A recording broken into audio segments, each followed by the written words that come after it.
Et difficile de rêver du futur sans elle, une voiture ailée qui permettrait de s'élever au-dessus du trafic dans un ciel serein. La réalité a presque rejoint la fiction, même si on est encore loin de la démocratisation des voitures volantes. En cette semaine de Salon de l'Auto, Sébastien Faure a décidé de prendre de la hauteur.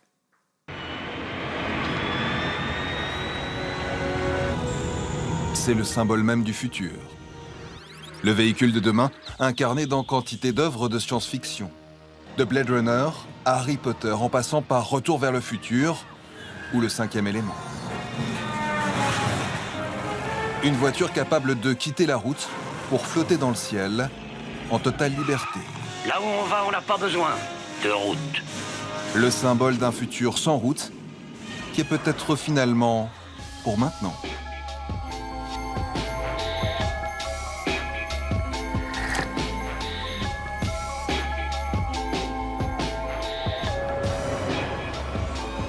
Des centaines de modèles présentés, une avalanche d'innovations.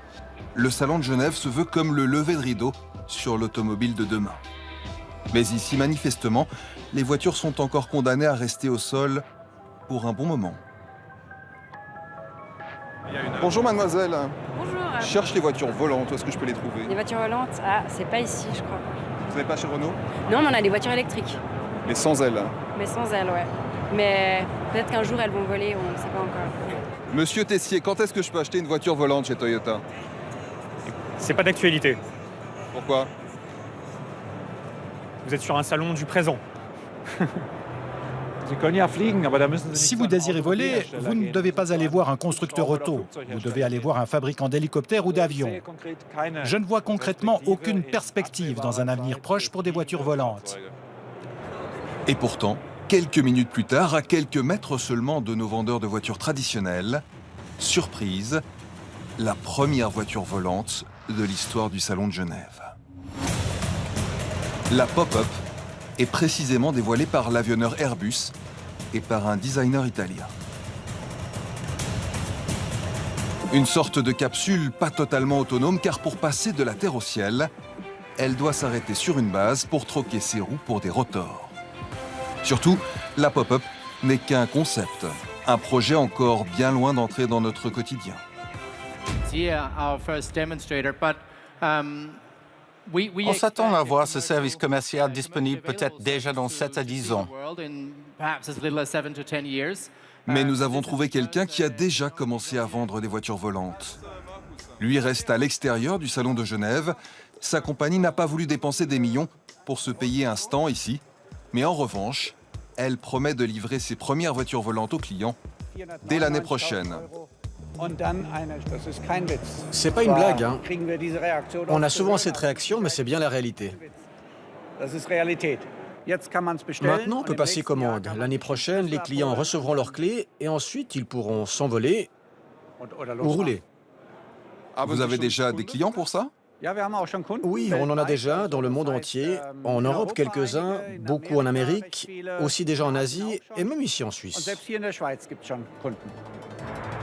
Voilà où il nous donne rendez-vous pour nous montrer sa voiture volante. Dans une zone industrielle du centre des Pays-Bas. Le siège de son entreprise Palvi, qui prétend que le futur est arrivé. Un futur qui s'appelle Liberty. Une voiture volante, mi-auto, mi-hélicoptère, en phase finale de conception.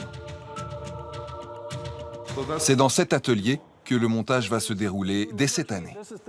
Oui, c'est le nouveau Liberty, c'est le modèle réduit pour tester l'aérodynamisme. Pour l'instant, Liberty n'existe qu'en maquette. Mais ses composants sont déjà depuis longtemps testés sur ces étranges véhicules entreposés dans l'atelier. Un pick-up capable de décoller, une 2 chevaux aux suspensions qui défie la pesanteur. Et voilà le prototype de la voiture volante qui va être vendue. L'enveloppe, le design seront différents, mais la base est bien celle-ci. Un véhicule qui ressemble à un hélicoptère, mais qui est aussi totalement une voiture. Donc je vais pouvoir rouler avec ça sur la route. Oui, ce sera totalement réglementaire, avec une plaque genevoise à l'arrière, et vous pourrez conduire cela partout où vous voulez. La nouvelle version, celle qui est vendue aux clients, doit encore être homologuée, à la fois pour les airs et pour la route. Mais le prototype fonctionne déjà depuis plusieurs années, comme le montre cette vidéo. L'engin est d'abord une voiture nerveuse capable d'atteindre les 170 km/h. En moins de 3 minutes, la voiture quitte la route, déplie ses pales et est prête à s'envoler.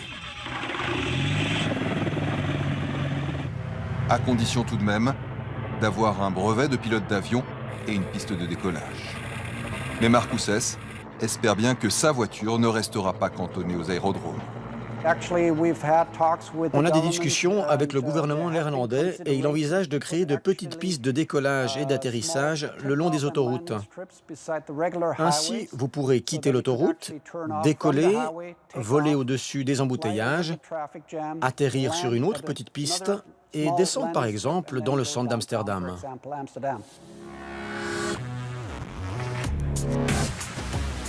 Marcus Hess n'est pas un géotrouve tout solitaire. Au-dessus des ateliers, des dizaines d'ingénieurs travaillent depuis plusieurs années déjà à façonner chaque pièce de la future voiture volante. Un travail colossal, mais en même temps un rêve d'enfant.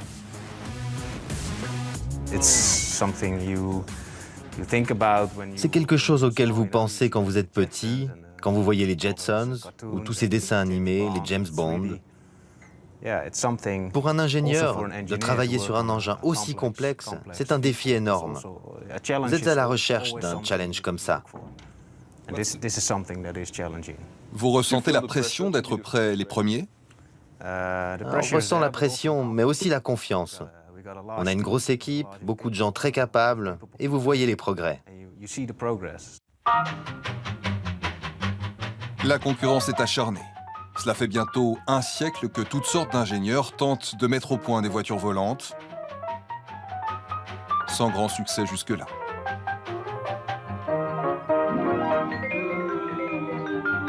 Mais au fil du temps, avec des technologies toujours plus pointues, de plus en plus d'entreprises se lancent et tentent d'être les premières à sortir une voiture volante. Il y a cette compagnie américaine, TerraFuggia, avec un avion-voiture aux ailes repliables. Il y a Aeromobile, une société slovaque, qui annonce une commercialisation pour 2018 avec une voiture volante au design très affûté.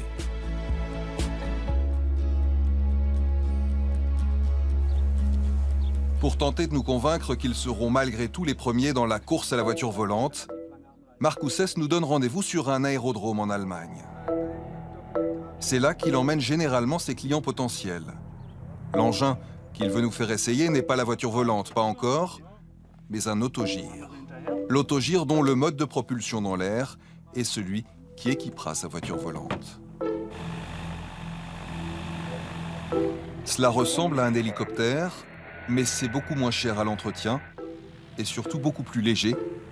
Léger à un point presque inquiétant.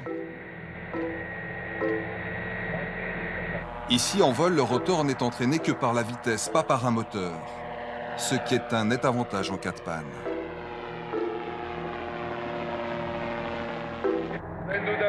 Si tu arrêtes le moteur, on continue à voler, hein, c'est bien ça. Si le propulseur s'arrête, oui, on descend progressivement, mais on ne s'écrase pas comme une pierre. Même au premier contact, l'engin paraît maîtrisable. Aux commandes, d'un seul coup, la voiture volante paraît plus concrète, à condition évidemment de disposer d'un budget de 500 000 francs pour son achat.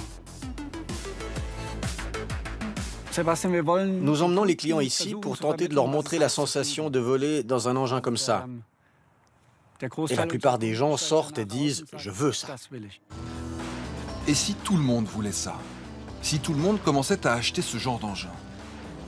Nous nous sommes demandé si l'embouteillage était à craindre dans le ciel suisse et sommes allés poser la question à l'Office fédéral de l'aviation civile à Berne.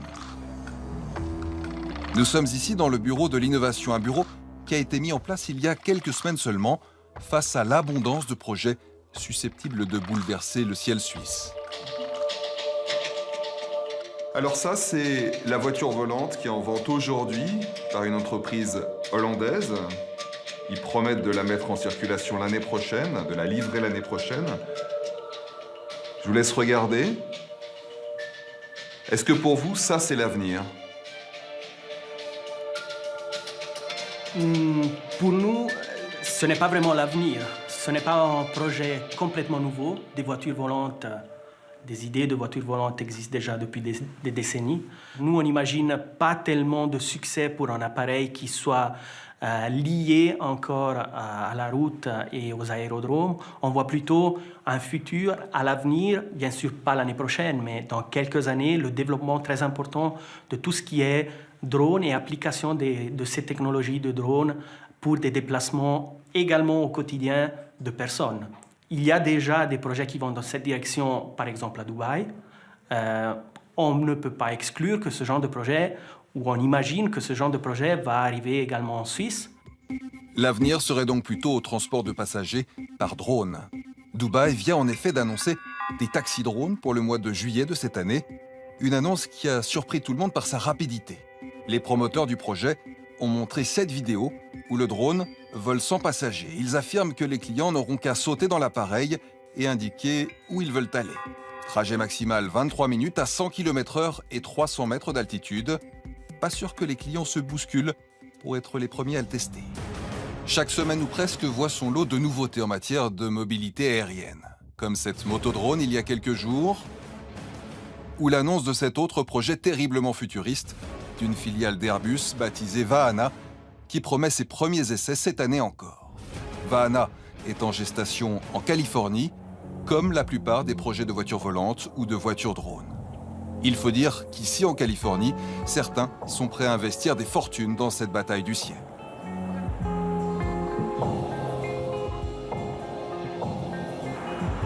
Nous sommes ici devant le siège de The Aero. 150 salariés et un investissement de 100 millions de dollars de la part de Larry Page, un des fondateurs de Google. Les salariés ont interdiction formelle de parler à la presse. L'ensemble du projet est supposé rester top secret. Seuls quelques croquis ont filtré, quelques croquis et cette image. Un étrange appareil supposé décoller verticalement. Une photo prise par un pilote sur cet aérodrome californien où The Aero loue le hangar 19 dans la plus grande discrétion. Larry Page a déjà lancé une deuxième entreprise pour faire décoller des voitures volantes et les investissements en Californie laissent penser qu'ici, le futur ne devrait plus tarder. Mais pour autant, à l'université Berkeley, on estime que la technologie n'est pas tout, que seule la moitié du chemin a été faite en matière de voitures volantes. Le Français Alexandre Bayen est responsable des études sur les transports ici. Et pour lui, les villes ne sont pas encore adaptées à un tel moyen de locomotion. Ce que les gens ne réalisent pas forcément, c'est que quand vous prenez un avion, il y a beaucoup de contrôleurs aériens qui finalement sont en charge de ce trafic. Aux États-Unis, il y a à peu près 15 000 contrôleurs aériens pour un total de 220 000 avions qui vont voler chaque année dans l'espace aérien. Vous imaginez bien qu'avec 1 million de drones et des voitures volantes partout dans le ciel, on a besoin d'un nombre encore plus important de contrôleurs aériens. Et derrière ces contrôleurs aériens, on a évidemment besoin de toute l'infrastructure de contrôle qui évidemment aujourd'hui n'existe pas non plus. Donc construire une voiture volante qui vole dans votre ville, c'est pas uniquement construire la voiture, c'est construire toute l'infrastructure pour manager toutes ces voitures. Et ça, c'est encore un problème qui est évidemment ouvert parce que personne ne s'y est attelé. Les villes ne sont peut-être pas prêtes, mais eux, oui. Bienvenue chez la famille Speckart, l'une des premières au monde à avoir commandé sa voiture volante. La famille vit près d'Amsterdam dans un ancien château d'eau de 11 étages, de 135 mètres carrés chacun. Une demeure familiale, à l'image de son propriétaire, un homme d'affaires qui a fait fortune dans l'industrie du jouet. Mark Speckart n'a pas réfléchi longtemps avant de s'offrir une voiture volante. Pour lui, c'est un rêve d'enfant. Et comme ce rêve est supposé être livré l'année prochaine, le voilà en pleine révision pour décrocher son brevet de pilote. Quand j'étais enfant, qu'on partait en France en voiture avec mes parents, on restait coincé dans les embouteillages. Et mon rêve, c'était de m'envoler pour dépasser tout le monde et arriver le premier. Mais à 500 000 francs, c'est plutôt cher comme rêve d'enfant. C'est vrai. Mais pour moi, au-delà de l'usage de la voiture volante, c'est l'histoire. Pour moi, c'est un sentiment incroyable que d'être un des premiers dans le monde à posséder une voiture volante. Dans la famille, il y a 4 enfants et le père n'est pas le seul à vibrer pour la voiture volante. Pei, 12 ans, est déjà un passionné.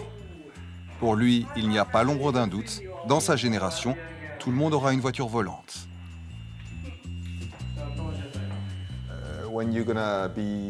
Quand tu auras 53 ans comme ton père, tu penses qu'il y aura des voitures volantes partout? Oui, et à ce moment-là, moi j'achèterai une voiture normale et je roulerai sur la route, car avec des milliers de voitures volantes dans le ciel, il n'y aura plus d'embouteillage sur les routes.